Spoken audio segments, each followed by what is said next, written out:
Hey guys, नमस्कार। स्वागत है आपका अपने प्लेटफॉर्म एमएस स्टडी पॉइंट पे। आशा करता हूँ कि आप सब लोग अच्छे होंगे। आपको पता है कि मैथ की क्लास शुरू हो चुकी है और मैथ की क्लास में हम बात कर रहे थे नंबर सिस्टम की। नंबर सिस्टम से रिलेटेड कुछ प्रारंभिक बातें, जो बेसिक से बातें, वो मैंने पिछले वीडियो में आपको बताई थी। इस वीडियो में हम आपको कुछ सवाल बताएंगे जो आपके एग्जाम में महत्वपूर्ण रूप से पूछे जाते हैं। फ्रेंड्स, मैं सवाल आपको बोलूंगा, आप सवाल को सुनेंगे तो क्लियर हो जाएगा। आज कई टाइप के सवाल बताएंगे। जैसे एक टाइप है आपका, टाइप फर्स्ट है आपका। मैं सवाल बताता हूं आपको। जैसे कि सवाल आपका पूछा जाता है, दो क्रमागत सम संख्याओं का योग 14 है, तो संख्या बताओ। सवाल पूछा गया है, ध्यान से सुनना। दो क्रमागत सम संख्याओं का योग 14 है, तो हमें संख्या बताना है। तो क्रमागत सम संख्याओं का योग, क्रमागत सम संख्याओं का योग 14 है, तो आपको संख्या बताना है। तो आपका जो बेसिक मेथड है वो ये है कि मान लें कि संख्या बराबर x, let first number equal x। तो सेकंड क्या हो जाएगा, क्योंकि सम है तो आपको पता है कि +2 की इंक्रीजिंग होती रहती है, तो x+2 इसको जोड़ेंगे तो कितना आएगा, 2x+2 इक्वल 14। ये आपका इक्वेशन बन गया। सॉल्व करोगे तो x की वैल्यू आ जाएगी 6। पहली 6 है तो दूसरी आपको मिल जाएगी 8। तो ये आपकी 6 और 8 संख्याएं हो जाएंगी। लेकिन यदि यहीं पे आपको बोल दिया जाए कि चार क्रमागत सम संख्याओं का योग 150 है, अब आपको बोला गया चार क्रमागत सम संख्याओं का योग 150 है, तो आप क्या करोगे कि x+x+1 +x+2 +x+3 ऐसा करोगे ना। आप जब इसको करोगे तो ये थोड़ा सा बढ़ जाता है सिस्टम, ठीक है। तो ये उनके लिए, एकेडमिक के लिए उपयोगी है। एकेडमिक में आता है ऐसा सवाल, तो आप बता सकते हो। लेकिन आपको कैसे करना है, आपको ऐसे बिल्कुल नहीं करना। आपको क्या करना है, जितना टोटल दिया है उसका मध्यमान निकाल लेना। कैसे, जैसे 14 दिया है, 14 का मध्यमान आप निकालोगे कितना आ जाएगा, 7 आ जाएगा। अब मध्यमान के पहले देखेंगे एक सम संख्या कौन सी आती है। मध्यमान हमारा 7 है, 7 के पहले क्या आता है, 6 आता है, ठीक है। 6 हमारा सम संख्या है कि ये ले ली। मध्यमान की एक संख्या उधर बाद में जाएंगे क्योंकि दो संख्या बोली है ना, तो 8 आता है। 8 भी हमारा सम संख्या, तो हमारा क्रमागत सम संख्या क्या हो गया, 6, 8। इसी तरीके से इसमें देखो कैसे करेंगे, 150/4, चार क्रमागत संख्याओं को योग 150/4। इसका जब हम डिवाइड करेंगे तो आ जाएगा 37.5, ठीक है। 37.5 हमारा क्या आ गया, मध्यमान आ गया। 37.5 मध्यमान आ गया।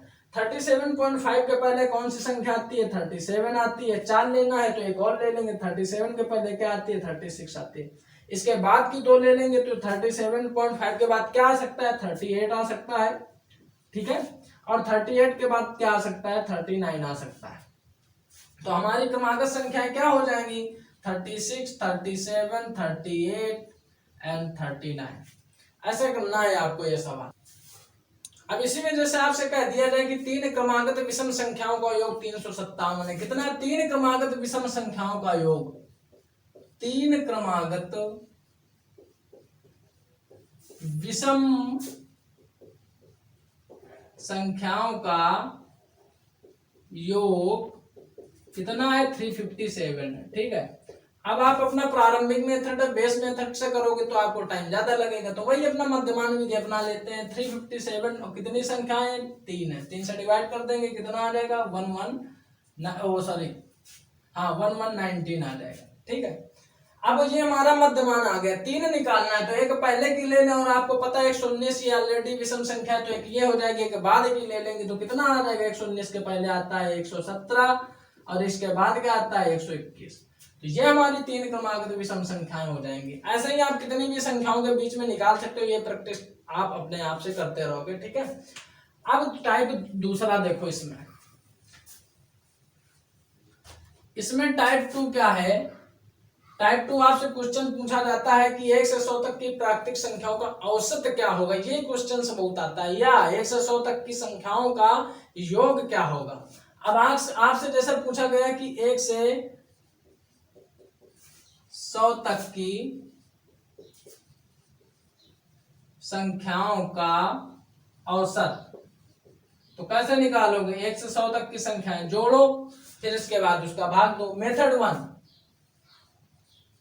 मेथड वन आपका है क्या, जो आपका है n+1/2। इसमें मान रखेंगे n क्या है, n आपकी संख्या है। कितनी कितनी आपकी संख्या है, तो 100 100 + 1 बाई 2 कितना आ जाएगा 50 इंटू 101 बराबर आ जाएगा 50 5050। अब ये आ गया संख्याओं का योग, ठीक है। अब इसका औसत निकालना है आपको। तो 5050 कितने हैं संख्याएं हैं, 100 है। तो जब आप औसत निकालोगे तो 100 से डिवाइड करोगे तो आ जाएगा 15.50। ठीक, एक तो मेथड ये है। दूसरा तरीका क्या है, मेथड नंबर 2, एक और फार्मूला है। फार्मूला क्या है, Sn बराबर n by 2 2a plus n minus 1 into D. एक ये यहाँ पे आपको पता है n क्या है, पदों की संख्या। a क्या है, प्रारंभिक पद है, जो आपका पहला पद है वो a होता है। d क्या है, सार्वंतर, अर्थात बाद वाले पद से पहले को घटाओगे सारे पदों के बीच का जो कॉमन अंतर होगा वो है d। तो चलिए इसमें रख के देख लेते हैं क्या आता है। S100 equal 100 by 2 2 into 1 plus 100 minus 1, और डी का मान भी अंतर एक ही एक है क्योंकि क्रमागत है ना, तो 1। तो क्या आ जाएगा 50 इंटू 2 प्लस 99। ठीक है, तो क्या आ जाएगा 50 इंटू 101 बराबर 50। अब इसका जब औसत निकालोगे तो वही इसमें 100 से डिवाइड कर दोगे तो 50.50। एक तो ये मेथड है, लेकिन आपको ऐसे भी नहीं करना। तो फिर अब करना कैसे, आप बोलोगे सर 2 मेथड तो बता दिए, इसके बाद भी आप ही बोल रहे हो इनसे करना नहीं है, तो करना किससे है। देखो जब ऐसे सवाल आ जाएं तो सिंपल सा कॉन्सेप्ट है, फॉर्मूला है, लिख लोगे, याद कर लोगे। बहुत क्या है कि पहला पद औसत बराबर, जब ऐसे सवाल हो तो करना है आपको औसत बराबर पहला पद प्लस अंतिम पद, अंतिम पद। ठीक, पहला प्लस अंतिम पद बाई 2, ये आपको कर देना है। तो पहला पद हमारा क्या है, पहला पद 1 है, अंतिम पद क्या है 100 है बाई 2, तो कितना आ जाएगा 101 बाई 2 बराबर 15.50 50.50 आ जाएगा आपका आंसर। अब इसी में यदि पूछ दिया जाए कि 1 से 100 तक की संख्याओं का औसत क्या है, तो ये आपका औसत इतनी जल्दी आ गया। अब इसी में 100 संख्याओं का अब योग पूछ दिया जाए, अभी तो औसत पूछा तो आपने बता दिया, अभी पूछा जाए कि 1 से 100 तक की संख्याओं का योग क्या होगा, तो आप कर दोगे औसत में उतने का मल्टीप्लाई कर दोगे 50.50 इंटू 100, तो क्या आ जाएगा 50 आ जाएगा। वो मेथड से आपको उतना लॉन्ग करना है, क्योंकि वो मेथड यूज करोगे तो हो सकता है कॉपी पेन चलाना पड़े, इसमें आपको कॉपी पेन चलाना ही नहीं है। ठीक है, तो एक ये है, तो ये आप याद करो लोगे। ये फार्मूला बहुत सिंपल है, क्या पहली संख्या प्लस लास्ट वाली संख्या और उसका एवरेज निकाल लेना है फटाक से, तो आ जाएगा। जैसे दूसरा एक सवाल है आपका कि 1 से 100 तक की सम संख्याओं का औसत ज्ञात कीजिए। अब 1 से 100 तक की सम संख्याओं का औसत आपको बताना है। 1 से 100 तक की सम संख्याओं का औसत ये बताना है आपको। तो अब वही फार्मूला लगाओगे तो लॉन्ग हो जाएगा, वही अपना औसत वाला फार्मूला। 1 से 100 तक की सम संख्या, पहली संख्या क्या होती है, पहली संख्या सम हमारी 2 होती है। दूसरी सम संख्या क्या होती है 100 तक में, लास्ट वाली सम संख्या क्या होगी 100 होगी। ठीक है, अपॉन में 2, तो कितना आ जाएगा 102/2 बराबर 51। आंसर औसत आ गया, फट से निकल आएगा, कोई प्रॉब्लम की बात नहीं है। तो हो गया। आई होप ये मेथड, ये ट्रिक आपको समझ में आ रही है। समझ में आ रही है तो वीडियो को लाइक शेयर, चैनल को सब्सक्राइब जरूर करो, ऐसी ट्रिक्स आपके लिए मैं लाता रहूंगा। अब इसी में आपको जैसे टाइप 3 का सवाल दे दिया जाए, टाइप 3 आता है आपका। जैसे सवाल है दो संख्याओं का योग तथा दो संख्याओं का योग 8 है, अंतर 4 है, तो बड़ी संख्या बताना है। सवाल क्या कह रहा है, मान लो दो संख्या ए और बी है। सवाल कह रहा है हमारा उनका योग 8 है, a प्लस बी इक्वल 8 है, और उनका अंतर 4 है, a माइनस बी इक्वल 4 है। अब ये योग है, ठीक है, दो संख्याओं का ये योग है और ये अंतर है। तो अब हमको बताना है कि बड़ी संख्या इनमें से कौन है। तो हमको तो संख्या ही नहीं पता है, तो पहले तो या तो संख्या ज्ञात करें। संख्या ज्ञात करने के लिए क्या करना पड़ेगा कि इसको समीकरण नंबर 1 मान लें, समीकरण नंबर 2 मान लें, और फिर सॉल्व करते रहे। समीकरण 1 को 2 में जोड़ने पर प्लस हल करते रहे। तो ये तरीका। कंपटीशन में हमको ये तरीका बिल्कुल नहीं करना, तो हमको करना क्या है, हमको शॉर्टकट अपनानी है। ट्रिक क्या है हमारी कि जब ऐसा दिया हो कि दो संख्या का योग और अंतर दिया हो और आपसे बड़ी संख्या पूछ ली जाए, तो फार्मूला होता है आपका बड़ी संख्या बराबर योग प्लस अंतर अपॉन 2। योग और अंतर को एक बार जोड़ देंगे और 2 से भाग कर देंगे तो बड़ी संख्या आ जाएगी। और इसी में यदि आपसे पूछ लिया जाए तो छोटी संख्या क्या होता है, तो छोटी संख्या में एक बार योग और अंतर को घटा देंगे, योग माइनस अंतर और 2 से भाग कर देंगे तो आपकी छोटी संख्या आ जाएगी। जैसे कि इसी सवाल में देख लेते हैं, योग कितना दिया है 8 दिया है, अंतर कितना दिया है 4 दिया है, 2 से डिवाइड कर दिया, आंसर आ गया 6।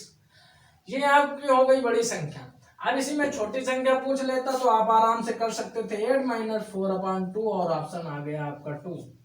तो ये आपकी आ गई छोटी संख्या। तो ऐसे करना है आपको। एक तो ये टाइप हो गया। इसी टाइप में एक टाइप का ये सवाल पूछ लेता है, आपसे पूछ लेता है कि जैसे दो संख्याओं का योग 5 है और अंतर 3 है। क्या दिया है, दो संख्याओं का योग 5 है और उनका अंतर 3 दिया गया है। तो संख्याओं का अभी तक बड़ी संख्या छोटी संख्या पूछ रहा था, पूछ रहा है संख्याओं का गुणनफल बताना है, AB का मान बताना है। जैसे सपोज AB के फॉर्म में लिख दिया तो AB का मान बताना है। तो या तो आप अपने परंपरागत तरीके से करो या इसका भी एक ट्रिकी फॉर्मूला है। जब संख्याओं का योग और अंतर दिया हो तो फार्मूला होता है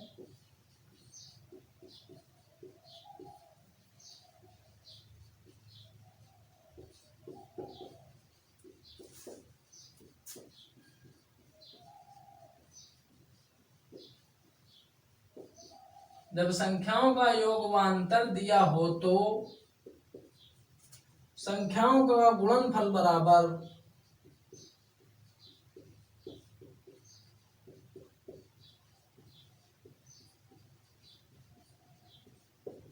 एक बार जोड़ देंगे, दोनों को योग और अंतर को एक बार जोड़ देंगे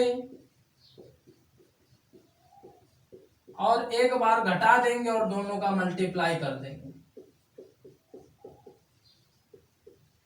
और इसके बाद 4 से डिवाइड कर देंगे। इसी सवाल में देख लो, योग दिया है 5, अंतर दिया है 3 और एक बार घटा देंगे तो 5 - 3 ब्रैकेट में और 4 आ जाएगा। तो क्या आ जाएगा 8 × 2/4। तो क्या आ जाएगा, ये 4 आपका आंसर आ जाएगा। तो इस तरीके से आपको सिंपल से एक फार्मूला, तो ये कुछ ट्रिकी फार्मूला है। एक इसी में और टाइप आता है, वो भी मैं आपको बता देता हूं।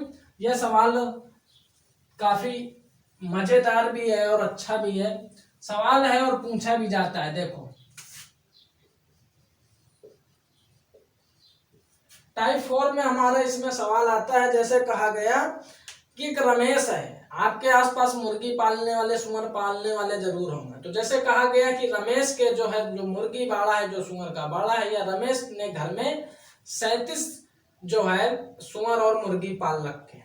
इसको मैं आपको मैथमेटिकल रूप में लिखता हूँ। जो मुर्गी होती है वो पीएन होती है, लेकिन मैं केवल एच से इसको डिनोट करूंगा, ठीक है। और जो सुअर होता है वो पिग होता है, सुअर को मैं पी से डिनोट करूंगा।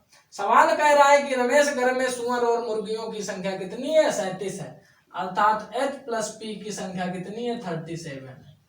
इसके बाद कहता है उन दोनों के टांगों की संख्या, अर्थात जितने सुअर है और जितने मुर्गी हैं उन सबके टांगों की संख्या 98 है, अर्थात HL मतलब लेग, ठीक है, प्लस PL ये है 98। मुर्गियों की टांगों की संख्या और सुअरों की टांगों की संख्या मिलाकर इतना है और दोनों की संख्या दी है, तो दोनों की अलग अलग संख्या ज्ञात करनी है। हमको ज्ञात करना है H कितनी है और P कितने हैं, सुअर कितने हैं और मुर्गियां कितनी हैं। तो इसके लिए सिंपल सा यही करेंगे, मान लो मुर्गियों की संख्या X है, मान लो H बराबर लेट H = X, H बराबर X है, टोटल 37 है, तो P कितने हो जाएंगे, 37 - X।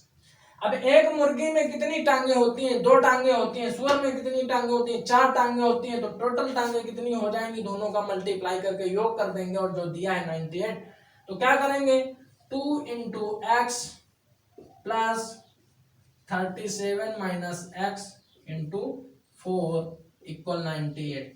अब इसको सॉल्व कर लोगे, सॉल्व करोगे तो 2X प्लस इसका इसमें मल्टीप्लाई करोगे तो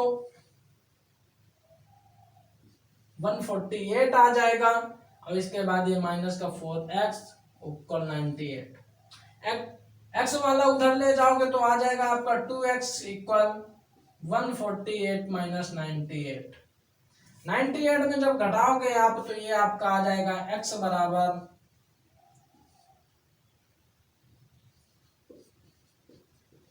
25। 25 किसकी संख्या आ गई? मुर्गियों की संख्या आ गई। मुर्गियों की संख्या 25 आ गई और सुअरों की संख्या हमको ज्ञात करनी है। तो सुअरों, अब 37 में 25 घटा दोगे तो कितना आ जाएगा? 12 आ जाएगा। अर्थात यही 12 इसके यहाँ सुअर है, यही 12 और 25 इसके यहाँ मुर्गियां। तो इस तरीके के सवाल भी आते रहता है। यो पैसे इसको आप जल्दी से सॉल्व कर लोगे। कोई जब प्रैक्टिस कर लोगे तो ये सारी चीजें हो जाएंगी। नेक्स्ट इसके कुछ टाइप है वो मैं नेक्स्ट वीडियो में लेके आऊंगा, फिर मिलूंगा नेक्स्ट ट्रिक से नेक्स्ट वीडियो में भी नंबर सिस्टम के चैप्टर के साथ। तब तक के लिए नमस्कार, जय हिंद।